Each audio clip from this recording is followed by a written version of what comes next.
Okay, this time we're going to see how to connect the car stereo from scratch. And when I say from scratch, I mean that we're going to connect it where there are no cables in the car, no connectors, and no cables. And I want this video to be useful for cases where, as I mentioned, there are no connectors or cables in the car. Or if, for example, we're missing some of the currents, some of the grounds, or some of the signals. So, the stereo that we're going to operate is going to be this one. It's going to be this stereo. Obviously, it comes with an antenna. Here it comes with the connector and the fuse. So, here we also have the connector, and this is where we're going to connect all the cables.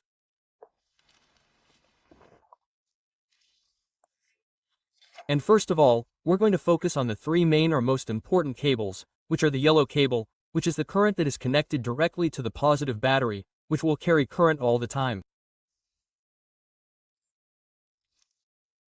Then we have the other current, which is the accessory current or the one that will be activated when we turn on the car or when we have the switch in accessories. This is going to be the other current. And also in what is the ground connection, which is very important. So, we are going to start first with what is the ground cable, which is this one here. In fact, it is the first one that we are going to install.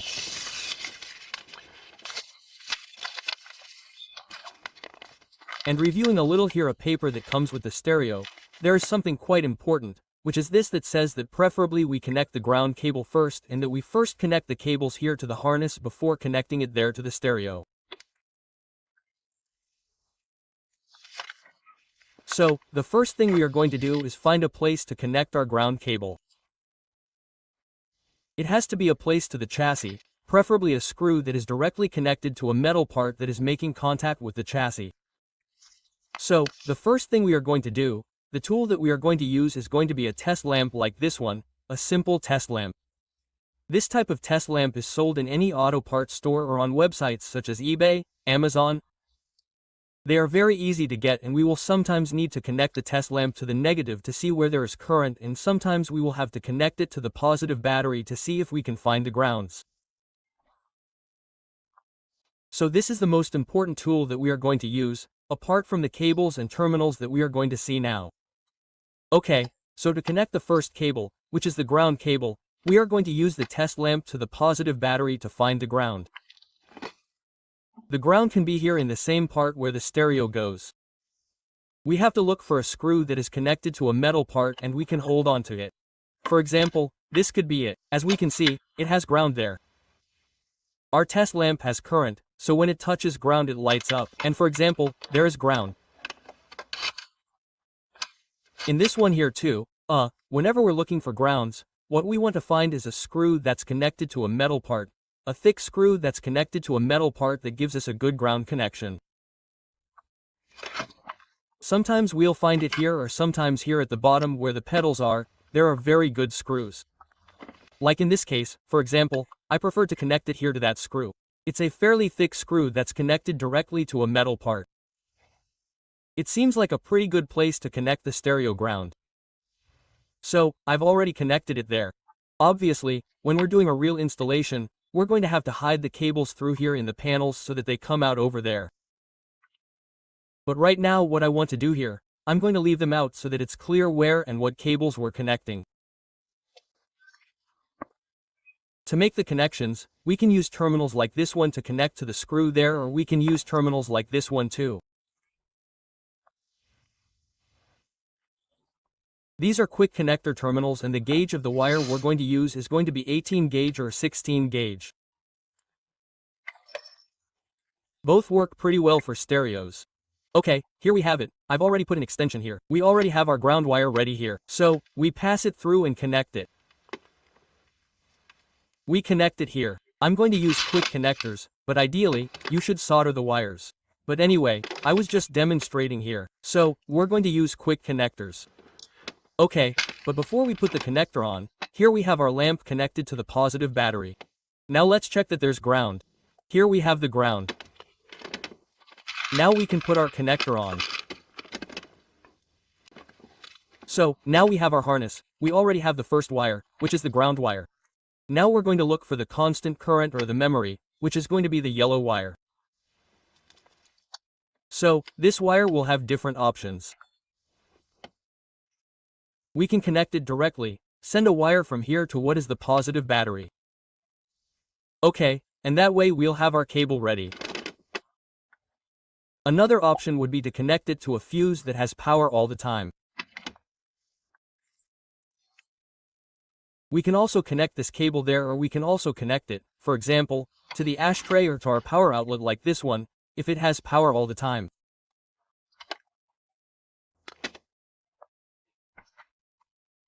For example, if I want to know if my power outlet has power all the time, what I can do is, with the test light, I connect it to the negative battery and, without turning the switch key to on, but leaving the switch key unlocked, with the car completely off, I'm going to test the power outlet to the contact that's all the way down.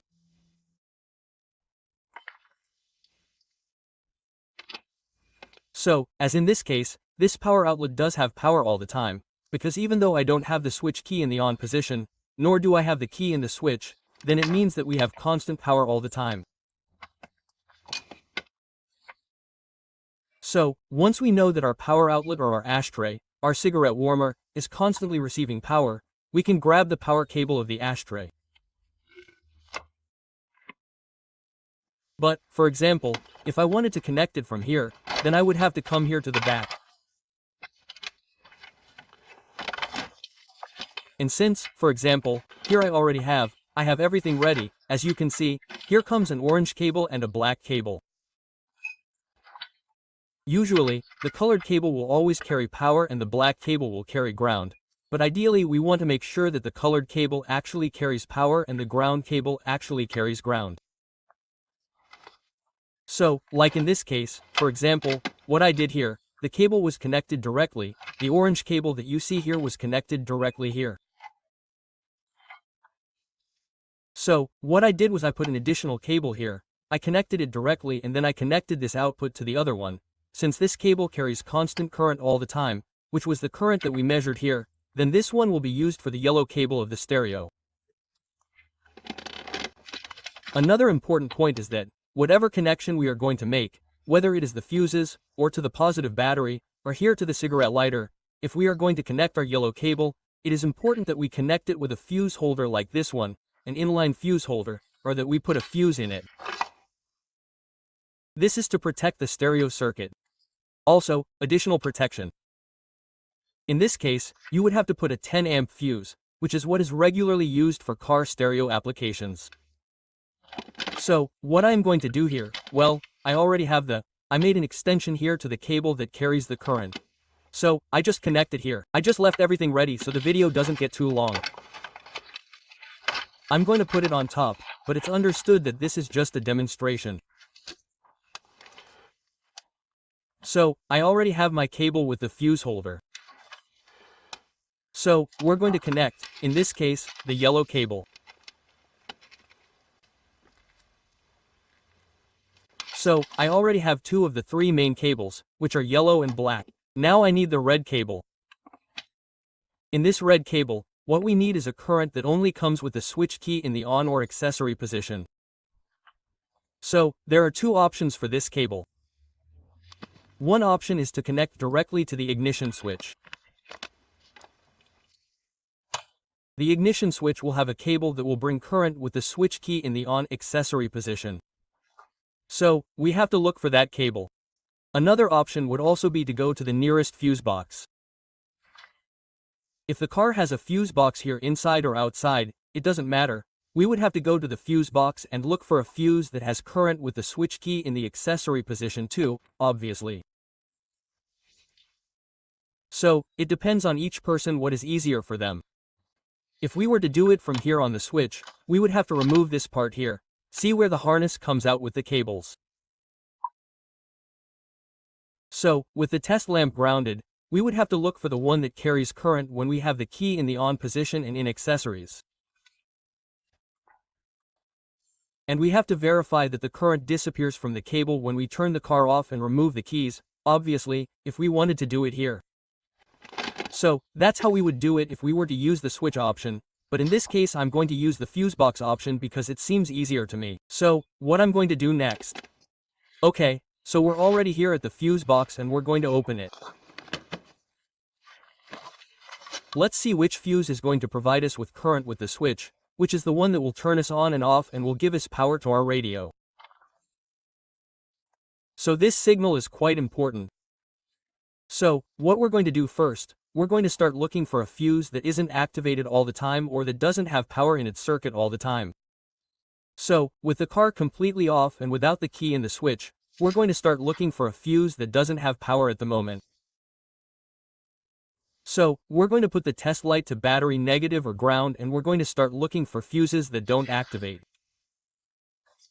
For example, hopefully, you can see it in the socket.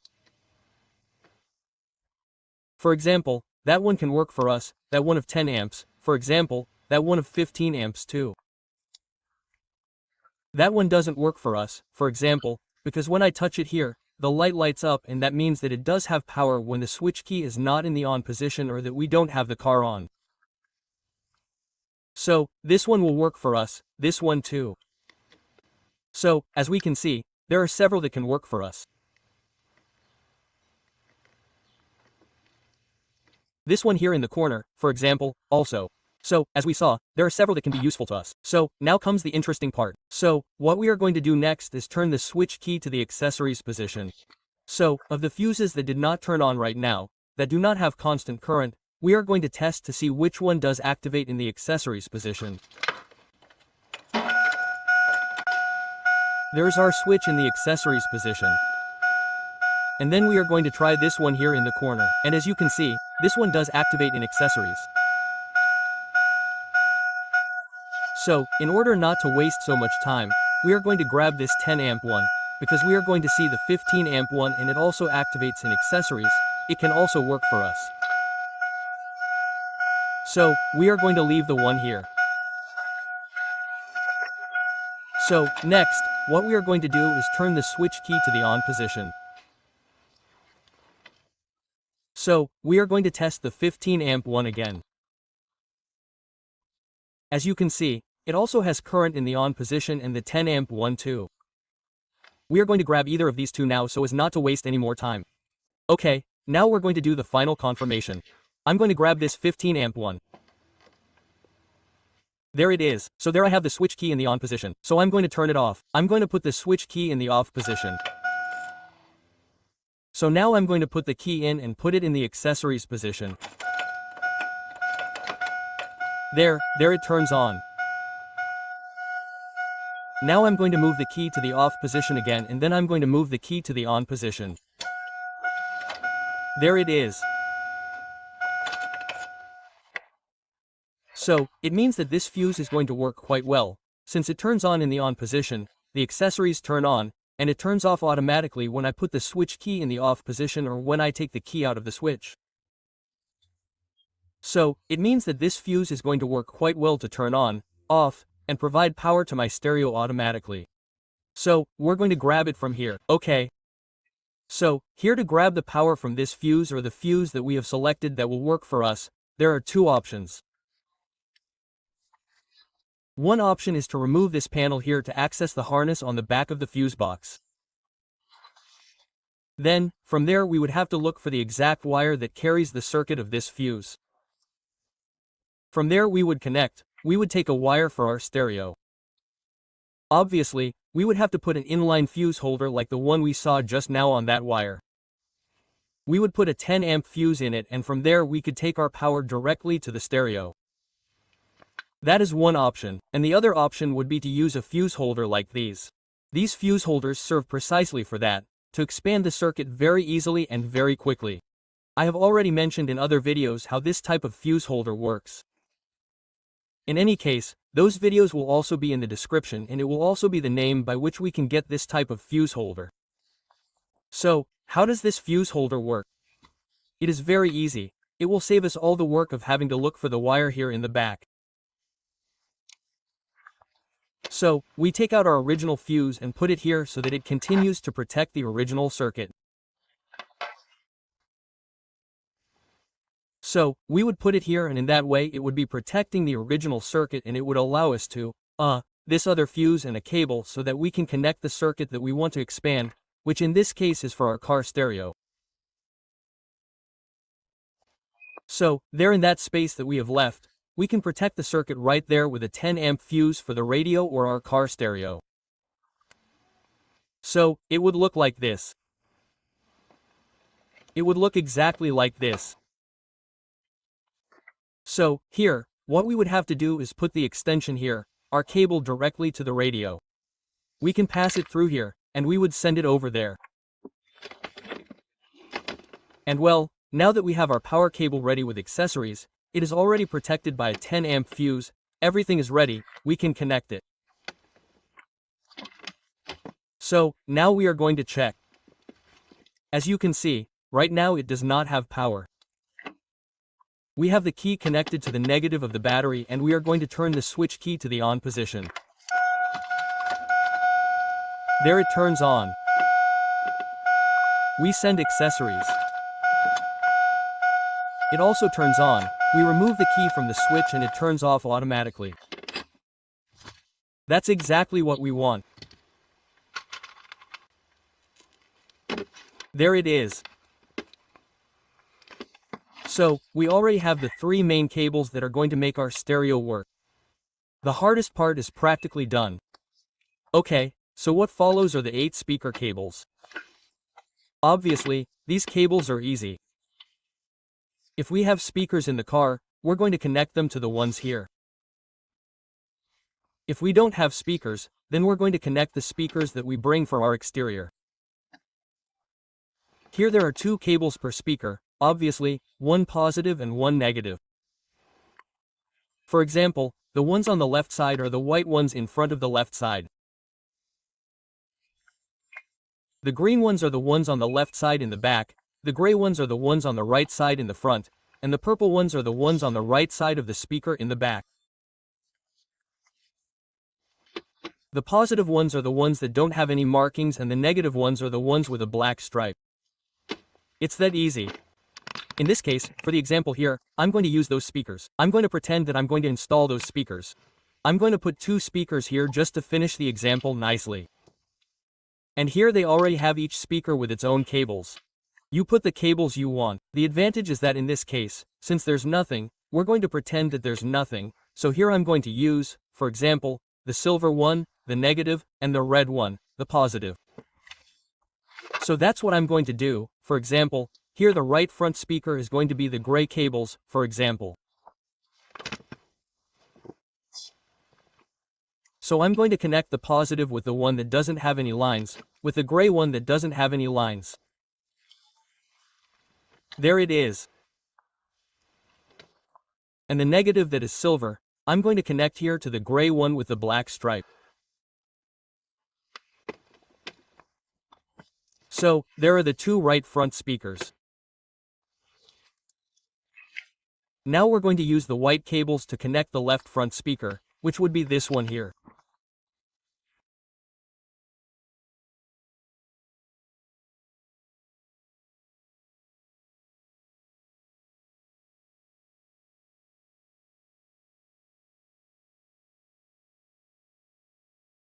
So, the currents and grounds are already there. The speakers are already connected, which have 8 cables. In this case, I connected 4, well, I'm only connecting 2 speakers, just for the example. And the cables that we have left over, well, they're cables that really aren't important for an installation like this. For example, here we have a cable for the controls on the steering wheel, cables for lighting, the electric antenna, and the amplifier remote control. But these cables are additional, they're no longer basic. In this case, they're not going to be necessary for the stereo to work. They're only for specific functions, and some stereos will have some won't. It's a matter of checking the manual for each stereo to see exactly what each cable is for, but, as I mentioned, they're not cables that are essential for the stereo to work. They're additional functions. So now that everything is connected, we can now connect it to our stereo. Okay, before we connect the connector here to the stereo so that it can start working, there's one thing I want to mention, and that's the antenna. If our car still has an antenna, we're going to connect the antenna connector, which is going to look like this. We're going to connect it here to the stereo. Obviously, if we have an antenna and a connector, we're going to connect it. If we don't, we'll have to buy an antenna, we'll have to install it, and the antenna will come with its own cable, its extension so that we can install it. It's going to come with its own connector, and we'll connect it here. That's all that's missing for the radio to be heard. So, now that we have all that, we're going to connect our connector. We're now sure that we have all the signals we need, that everything is protected with fuses, and we're going to connect it.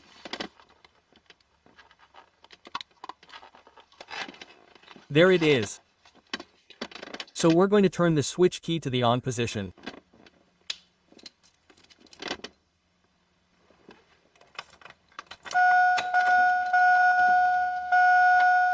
As you can see here, I connected it, but it didn't turn on, so I'm going to take out the key.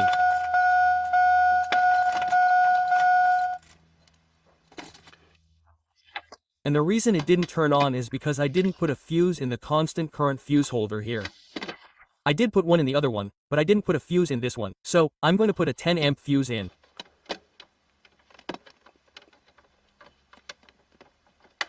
There it is.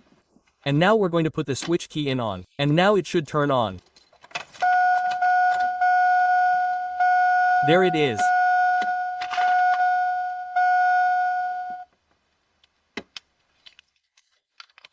So we're going to put it in here to test it.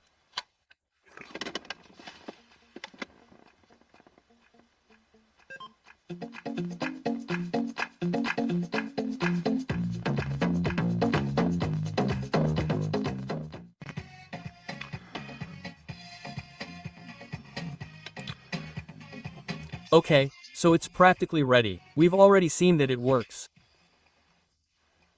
Now what we're going to do is see if it turns off and on automatically. I'm going to take the key out there. It turns off automatically. We're going to put it in accessories. There it is. We turn it off. Now it's done.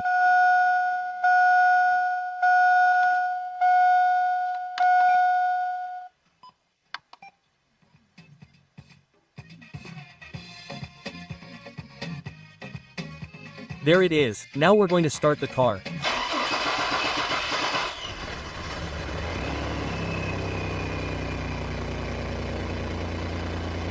We turn it off there and there it is ready.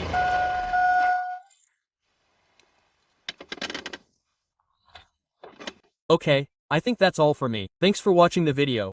Don't forget to subscribe and like the video if you liked it. And that's it. Thanks and see you soon.